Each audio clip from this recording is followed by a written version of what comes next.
이번 주 돈의 제왕, 인물열전, 돈주왕이라고 하죠. 이번 주 돈주왕 STX 전 회장이죠. 강덕수 전 회장입니다.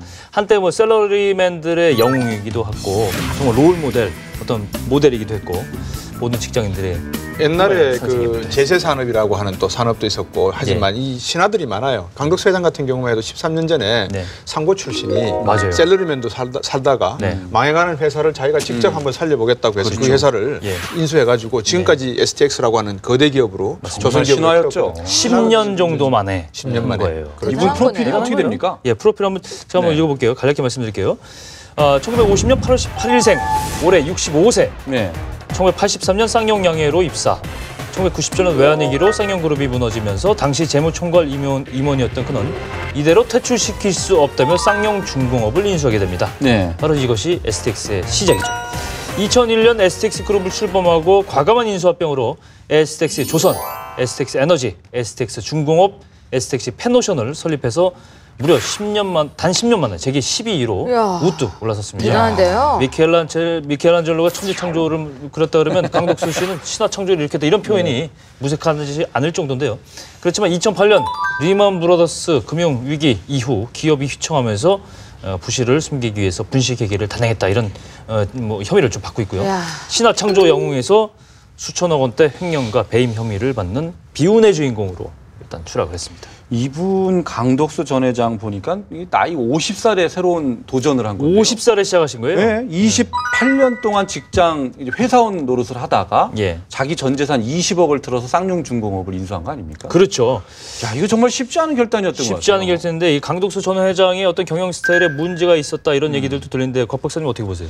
글쎄요, 문제가 있었다고 봐야 되겠죠. 방금 이제 말씀하신 대로 상고를 나오셨고 그다음에 이제 부실 기업들을 인수하면서 회사를 키워왔다. 우리나라 대부분 이런 신화를 쓴 분들은 인수합병을 통해서 신화를 많이 키워왔거든요.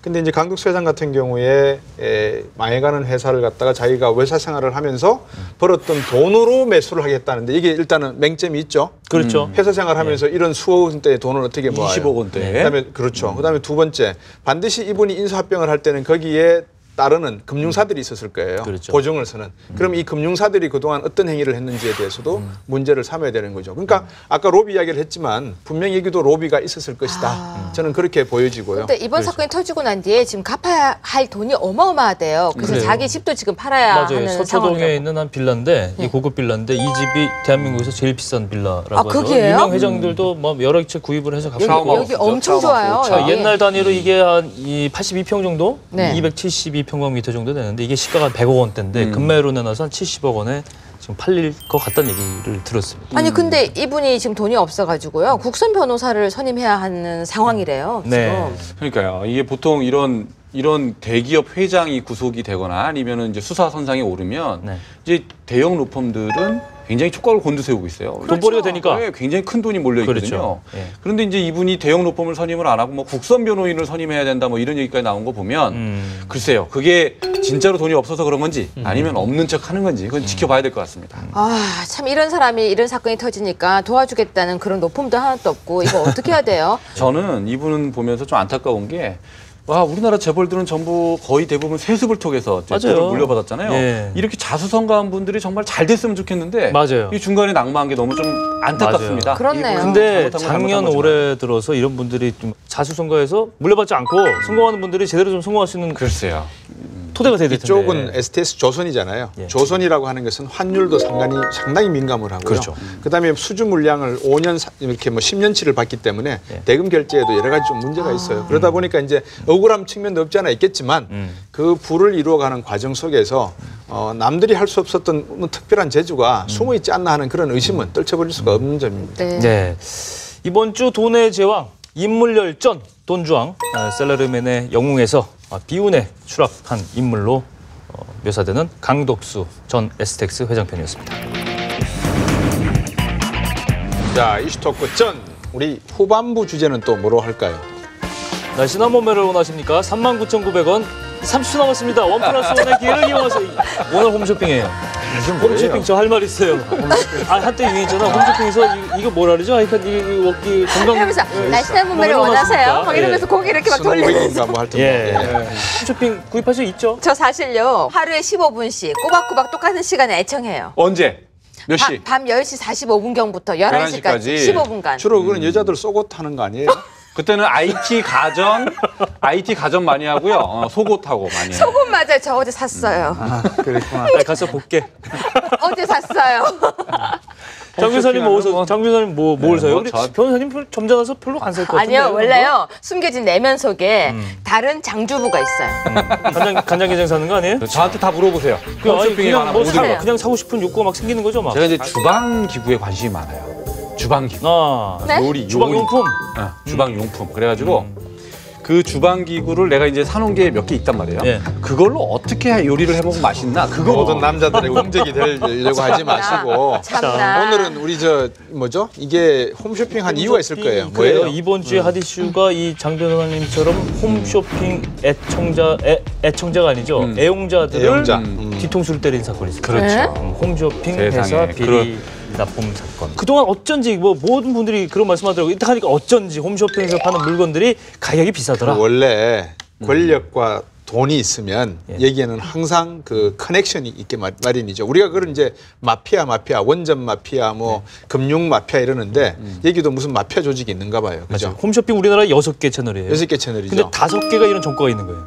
네? 그러니까 이거 홈쇼핑이 얼마나 많은 문제가 있는지를 시사하는 부분이에요. 근데 홈쇼핑이 성장한 걸 보면 놀라워요. 예를 들어서 최근 4년간, 그러니까 2010년에서부터 2014년간 홈쇼핑 이 마켓의 크기가 거의 2배가량 늘어났어요. 그러니까 2010년에 한 8조 정도, 8조 6천억 정도 되다가 지금 한 15조 정도 되거든요. 14조? 그렇죠. 14조. 거의 한 15조. 예, 15 정도 돼요. 아니, 그러니까 이용객도 1,500만 정이 넘어요, 지금. 대단합니다. 그럼 전체 유통시장에서 홈쇼핑 차지하는 비중이 상당하다는 얘기예요. 그렇죠. 거의 한 60% 넘는 거 아니겠어요? 넘는 거죠. 거기에 제가 지금 막차를 타고 올라갔군요. 맞아요. 그래서 쇼핑의 리모컨, TV 홈쇼핑, 빛과 그림자 이런 제목으로 소제목을 잡아봤고요.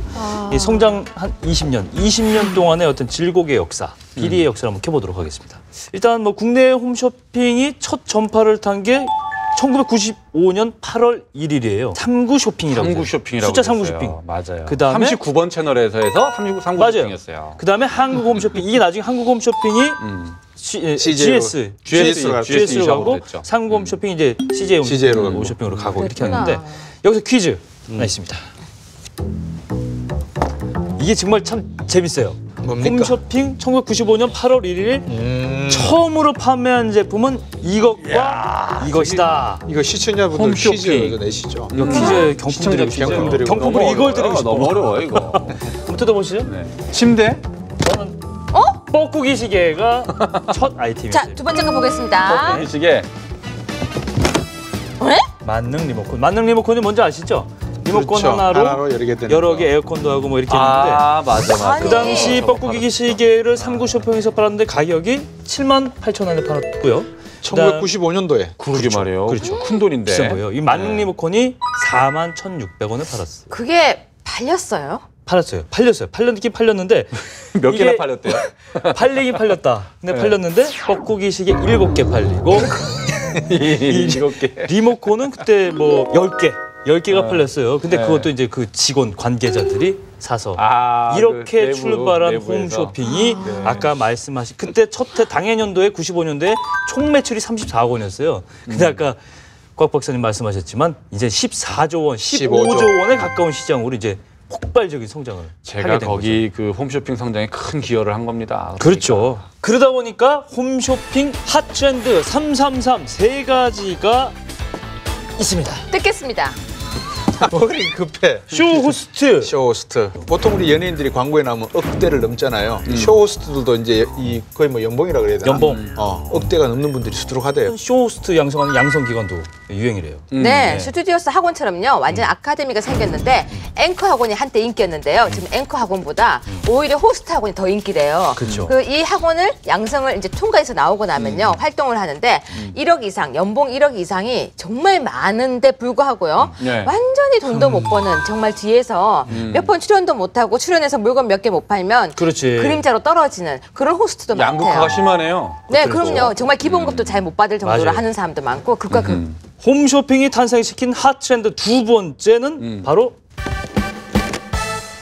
연예인의 제조업화. 제일 유명한 분이 누군지 아세요? 누구예요? 네. 하유미 씨 아세요? 마스크팩을 아주 석권을 하다시피 한 분이죠. 이분이 2007년도에 하유미팩이라는 걸 처음 출시를 했는데 제닉이라는 회사를 통해서 했어요. 이 회사 매출액이 연 3,000억 원.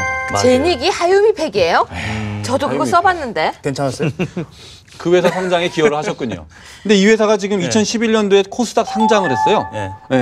이 회사의 매출의 80%가 홈쇼핑을 통해서 파는 겁니다. 그렇군요. 그때 당시에 산업은행이 지분 참여해서 상당한 돈을 벌었다. 뭐 그런 얘기도 기억나요. 산업은행이 63만 주를 갖고 있었는데 1,388원을 주고 처음에 취득을 했대요. 이 제닉의 그 조사하셨군요. 주식을. 근데 나중에 얼마에 판지 아세요? 41,700원. 몇 배요? 한 뭐 30배. 엄청난데. 진짜 조사 들어가야 된다. 시세 차익을 남기고 판 거예요. 근데 이런 거는요 정말 조사 들어가야 돼요. 조사 들어가야 돼요. 이렇게 될 줄 어떻게 알았겠어요? 아니 이거는 저 같은 사람들이 다 우리 유 교수님이 먹여 살린 거예요. 만약에 우리 김경훈 부장께서 회사를 만들었는데 그 회사 뒤에 K 땡땡 은행이 뒤에서 자금을 대고 있다라는 소문이 번졌다고 다른 가정을 해보세요. 투자자들도 투자를 하겠죠. 그러면 조사해야겠네. 그게 분명히 내용이 있는 거죠. 근데 하유미 팩 말고요. 진짜 팩 하면 그 대명사가 딴 거예요. 또 있어요? 황토팩, 진흙팩 이름 들어본 적이 김영애 팩이라고 소문이 났었죠. 김영애 씨, 탤런트. 그 당시에 그분이 워낙 또 피부가 뽀얗고 이쁘잖아요. 모든 여자들의 얼굴에 다 진흙을 다 발랐었어요. 다 바르고 새카맣게 하고 있다가 남편이 집에 밤에 들어오는 거예요. 그럼 여자들이 다 시커멓게해서 왔어? 이러면 남편들이 깍 하는 사건이 그 당시에 집집마다 있었던 바로 그 진흙팩인데요. 근데 그때 그 진흙에요. 우리가 그 중금속이 검출되었다는 사건 때문에 사실은 그게 문제 과장 보도였다 이렇게. 그래서 결국은 승소해서 1억을 받았죠. 근데 그러면 뭐해요? 완전히 사업은 접고 같이 사업하던 남편과는 이혼하고 나중에 암까지 걸려서 그 사업의 고통 때문에 암까지 걸려서 수술 받고 고생을 굉장히 많이 하셨죠. 하여튼 핫 트렌드 세 번째 한번 보실까요? 보여주세요. 네. 현직 아티스트의 진경이 말이 어렵네요. 그게 뭐냐면요. 이제 현재 진짜 메이크업 아티스트나 아니면은 스타일리스트로 유명한 사람들이 자기 이름을 걸고 상품을 만드는 거예요. 되게 유명했던 게 여자들 사이에서 조성아 화장품이 되게 유명했었어요. 메이크업 아티스트죠. 그분이 워낙 화장을 잘하는 분이었는데 그 사람이 만들었으니까 얼마나 믿을만 하겠느냐. 그리고 실제로 그때 광고 백화점에서 실제 쇼를 했는데요. 어떻게 했었냐면요. 화장하기가 너무 쉬워요 하면서 두세 가지 화장품으로 얼굴을 싹 화장을 다 하는 걸 보여주는 거예요. 그러면서 또 뭐가 있었냐면요. 드라마의 스타일리스트들이 그 고소영의 스타일리스트라든지 그런 사람들이 자기 이름을 걸고 막 코디도 해주는 거예요. 정말 나와서. 이렇게 입으니까 다리가 짧은 사람이 다리가 길어 보이죠. 옆으로 뚱뚱한 사람이 길쭉해 보이죠. 뭐 얼굴이 동글동글한 사람이 갑자기 이뻐 보이죠. 이러면서 막 착착착 소리와 함께 광고를 하니까 사람들이 자기도 그렇게 될 것 같아서 그것을 막 사는 코디된 옷도 사고 화장품 막 척척척척척 해주면 이뻐지거든요. 이럴 때 홈쇼핑에 훅 한다. 이런 게 분명히 있을 것 같아요. 그 홈쇼핑에서 제가 이제 계속 보니까 소비자들을 시청자들을 이렇게 잡아 끄는 매력이 뭐냐. 근데 그거는 뭐 장사꾼으로 상인으로서 쓸 수 있는 게 있고 그 한도를 넘어서는 것도 있어요. 굉장히 치사하고 사기적인 방법을 쓰는 경우가 있어요. 맞아요. 제일 대표적인 게 매진 상술이에요. 매진. 몇 회 연속 매진 뭐 이런 얘기 하거든요. 근데 그게 진짜 좋은 시간대에 한 게 아니라 새벽에 아무도 안 보는 시간에 일부 몇 개 준비해가지고 다 팔아버리면 그것도 매진이잖아요. 그런 식으로 매진 실적을 쌓은 다음에 자기네는 5회 연속 매진됐다 그래가지고 파는 거예요. 근데 이거 거짓말이 있는 게 확실한 게요. 이렇게 얘기하거든요. 지금 대기 고객 100분이십니다. 지금 전화를 못 받, 상담원이 전화를 못 받으니 뭐라고 하지? 그거 자동 주문 전화를 이용해 주세요 하는데 제가 상담원에 걸어봤거든요. 네, 고객님 하고 바로 받더라고요. 그것도 거짓말 같아요. 제가 전화를 해봤어요. 다 5개씩이나 주문을 해봤어. 주문이 돼요. 야, 그걸 주문을 해보셨다는 거 아니에요? 지금? 아니 더 저거한 제가 거죠. 해봤어요. 대단하시네. 이게 요번에 문제가 된 그 L 홈쇼핑의 예인데 그런 식으로 이거는 굉장히 기망적인 상술이죠. 이번에만 판매합니다. 이번에만 사은품을 드립니다. 그랬거든요. 그렇죠. 그래서 전 진짜 급하게 샀어요. 근데 그 다음에는 사은품을 더 줘요. 거기에 더 첨가돼서 진짜 가방까지 에코 가방까지 주더라고요. 그러니까 다 기망 그렇죠. 같아요. 우리가 이게 일반 소비자들이 혹할 수 있는 그런 상품들을 알아보고 있는데 홈쇼핑 진상 갑질의 나쁜 예라는 제목으로 갑질 한번 보겠습니다. 예. 보겠습니다. 볼까요? 오늘 좀 많이 뜨시네요. 오늘 많이 떴습니다. 자, 무리한 판촉 행사 요구. 네. 이 무리한 판촉 뭐 LS 이거 할인 해다오. 좋은 거 아니에요? 네? 아니요. 제가 물건 살 때 할인 ARS 할인 아니, 5,000원. 주체가 다릅니다. 소비자한테는 좋지만 홈쇼핑 방송업체가 납품업자한테 그렇죠. 저걸 부터 전가하는 거예요. 저 제 입장에서는 지금 좋은 건 줄 알았어요. 왜냐면 할인해줍니다 하니까. 전화 주문 니네 해라, 사은품도 왕창 다오, 뭐 이렇게 무시하고 다 쏘이는 거죠. 주로 이제 그 납품하는 회사들이 중소기업들이 있어요. 그렇죠. 두 번째 중소기업한테 이제 또 볼까요? 두 번째 보겠습니다. 홈쇼핑 업체에서는 방송 시간 편성 대가로 웃돈을 요구한다. 정말 나쁜 거네요, 이거는. 홈쇼핑 홀릭이신 장비 선생님 좀 생각을 해봐셔야 되겠어요. 저는 그 수법 다 알고 있었습니다. 아, 알고 있어요? 네. 예. 또 볼까요? 네. 웃돈 요구. 네. 그리고 그다음 세 거 번째. 보겠습니다. 터무니없는 수수료.